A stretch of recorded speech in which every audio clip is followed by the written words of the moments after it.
பல்லவன் பண்ண தப்ப நினைச்சு ரொம்ப ஃபீல் பண்ணிட்டு இருக்கான். வீட்ல யாருமே அவன் கிட்ட பேசல. என்ன பண்றதுன்னு தெரியாம பல்லவன் முழிச்சுக்கிட்டு நிக்கிறான். அப்புறம் சேரன் நிலா கிட்ட வேலைய பத்தி கேக்குறான். அப்போ சோழன் நிலாவோட ஃப்ரெண்டு புது கம்பெனி ஆரம்பிக்கிறத பத்தி சொல்றான்.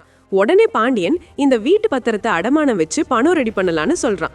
நடேசன், உன்னாலதான் இந்த வீடு வீடா இருக்கு, சீக்கிரமா அந்த காசை ரெடி பண்ணி தொழில ஆரம்பி அப்படின்னு சொல்றாரு. அந்த டைம்ல வானதி, என்ன தொழில், என்ன பத்திரத்தை அடமானம் வைக்கணும்னு கேக்குறா.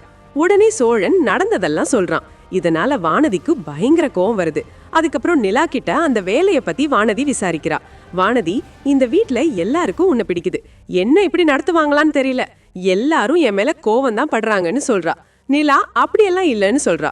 இதெல்லாம் பார்த்த பாண்டியன் ஏதாச்சும் வந்துருமோன்னு பயப்படுறான். நிலா போனதும் வானதி, எதுக்கு வீட்டு பத்திரத்தை வைக்கணும், உன் தொழிலுக்கு யாராவது இப்படி பண்ணாங்களான்னு கேள்வி மேல கேள்வி கேக்குறா.